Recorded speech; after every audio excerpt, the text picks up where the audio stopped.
wonder when the time has come as I hold you here. Tingginya kasus korupsi di Indonesia seolah-olah menunjukkan bahwa para wakil rakyat hanya mempedulikan hawa nafsu pribadi.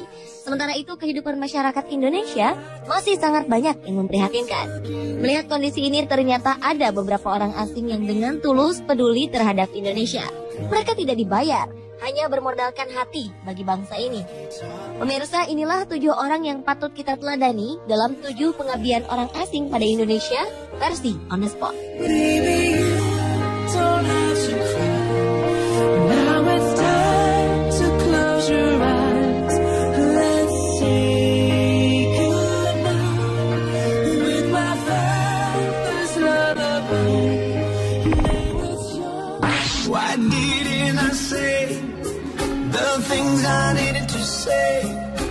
How could I... Atas dasar kesadaran tinggi akan kebersihan lingkungan bagi kelangsungan hidup manusia, seorang pria asal Selandia Baru, Gavin Birch, memilih tinggal di Indonesia sebagai tukang bersih-bersih. Pengalamannya ini berawal ketika ia berkunjung ke salah satu lokasi wisata terkenal Pulau Lombok. Namun saat berkunjung ke lokasi wisata yang terkenal ini, ia kecewa karena banyaknya sampah yang berserakan di hampir seluruh lokasi pantai. Gavin Birch kemudian mulai memunguti sampah dengan menggunakan kantong semen. Ketertarikan Gavin Birch terhadap kebersihan Pulau Lombok rupanya semakin menjadi. Ia bahkan rela menjual rumahnya di Australia untuk membangun sebuah kaktus tempat masyarakat dapat menyalurkan hajat mereka. Perjuangannya pun tidak sia-sia. Masyarakat sedikit demi sedikit mulai menjalin kerjasama dan membentuk sebuah lembaga bernama Yayasan Sosial Cinta Lingkungan Lombok dan Sumbawa. Sungguh sebuah pengorbanan yang sangat besar, mengingat Indonesia bukanlah tanah airnya. Gavin Birch kini telah tiada dan ia menutup mata selamanya di negara yang ia cintai, Indonesia. I'm screaming at night. If I thought you'd hear me, my heart is calling you, and nobody knows me. I hesitate. You're hoping I will know. Kisah pengabdian orang asing bagi Indonesia selanjutnya adalah aksi nyata Andre Huff. Instruktur dan pemilik perusahaan pariwisata asal Perancis ini rela meninggalkan segala kemudahan hidupnya untuk ikut merasakan penderitaan masyarakat di Pulau Sumba. Saat pertama kali menjejakkan kakinya ke tanah Sumba, hatinya tersentak melihat aktivitas kaum perempuan yang setiap harinya berjalan kaki mendaki bukit demi mendapatkan air. Ia pun semakin prihatin tak kala mengetahui jika air yang diambil pun bukanlah air bersih dan dengan jumlah seadanya. Lihat kondisi ini, Andre Huff kemudian menggali sebuah sumur. Ia lalu mencari desa lain yang juga mempunyai permasalahan air bersih dan kemudian membuatkan sumur. Hingga akhirnya tanpa terasa sudah sekitar 25 sumur berhasil ia gali. Walaupun tidak memiliki keinginan untuk berpindah kewarganegaraan, Andre Huff tetap memiliki impian untuk menjadikan Sumba sebagai daerah yang terus berkembang menjadi lebih baik. Cause I love you, so to lose you would be worse than if I died. How was I so blind to miss you, crumbling inside? And I won't fight in vain. Kecintaan terhadap lingkungan di Indonesia telah membuat seorang pemuda asal Perancis rela meninggalkan segala kemudahan tinggal di negara maju tersebut. Hal inilah yang terjadi pada Uherian Bule atau yang biasa dipanggil dengan nama Shani. Pada usia 16 tahun, Shani rela meninggalkan Perancis untuk tinggal di pedalaman hutan Kalimantan. Di tempat ini, Shani membuat lembaga khusus untuk melindungi hewan khas daerah ini, yaitu owa-owa. Bagi Shani, kesejahteraan hewan sangat penting untuk diperhatikan, sehingga ia dapat sedih setiap kali mendengar berita tentang hewan yang dibantai untuk kepentingan industri kelapa sawit. Sayangnya, walau berbagai upaya positif telah Shani tunjukkan bagi Indonesia, namun keinginannya untuk menjadi warga negara Indonesia belum juga terwujud. Mungkinkah Shani harus menjadi pesepak bola agar lebih mudah menjadi warga negara Indonesia?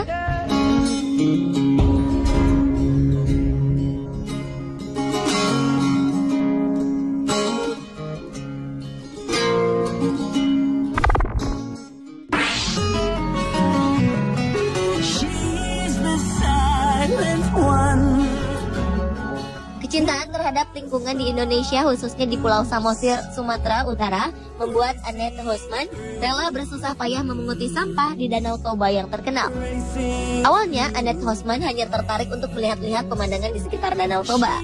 Namun, karena lokasi wisata yang dikunjunginya saat itu dalam keadaan kotor, ia pun memutuskan tinggal lebih lama dan membersihkan eceng gondok yang tumbuh semakin liar. Annette Hosman menyadari jika tanaman itu dibiarkan tumbuh, maka ekosistem di Danau Toba akan sangat terganggu. Selain itu, ia pun giat mengampanyekan gerakan anti buang sampah ke Danau Toba. Karena kecintaannya terhadap Indonesia, Annette Hosman sebenarnya sangat ingin menjadi bagian utuh dari NKRI.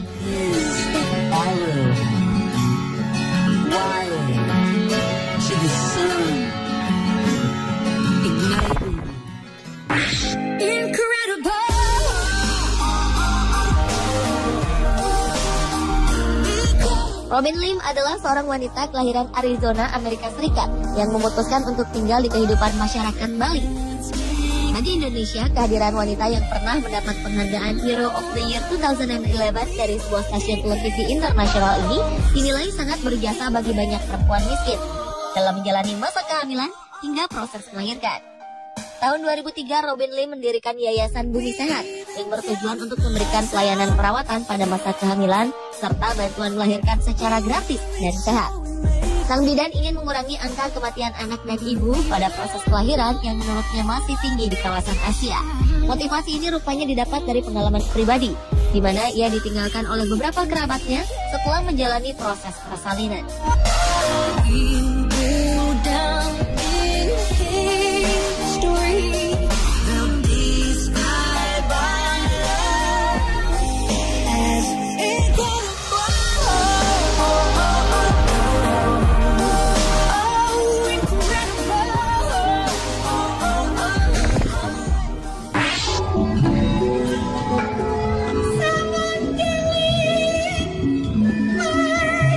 Nama Elizabeth Karen Sekar Arum tentu sudah tidak asing lagi di telinga para penggiat seni di Jawa Timur.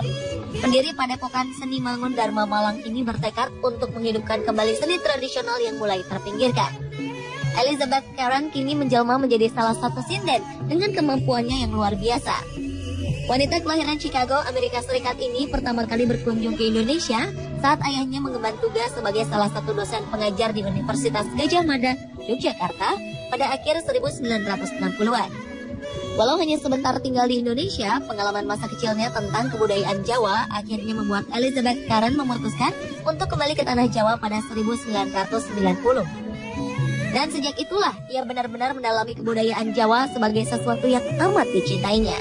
Dalam perjalanannya mendalami kesenian Jawa, ia kemudian menikah dengan Muhammad Soleh Adi Pramono, seorang dalang dan seniman tradisi asal Kota Malang, Jawa Timur.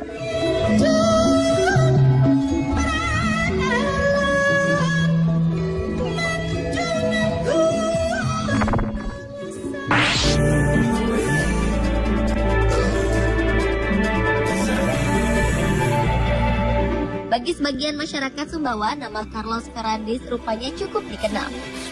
Bersama beberapa orang rekannya, pria asal Spanyol ini menjadi relawan demi memajukan pendidikan dan kesejahteraan masyarakat Indonesia, khususnya bagi mereka yang berada di Pulau Sumbawa.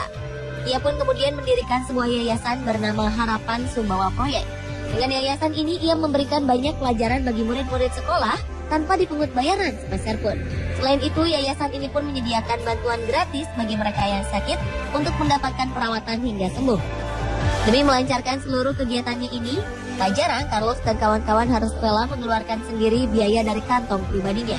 Baginya, kebahagiaan dan senyum masyarakat lebih penting daripada apapun yang pernah ia dapatkan.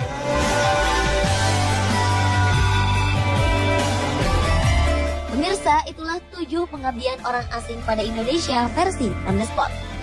Apa yang dilakukan beberapa orang asing tadi sebaiknya menjadi bahan introspeksi bagi para koruptor, bagi mereka yang merasa modernisasi lebih penting dibanding budaya bangsa, dan bagi para pengusaha yang demi keegoannya harus merusak lingkungan.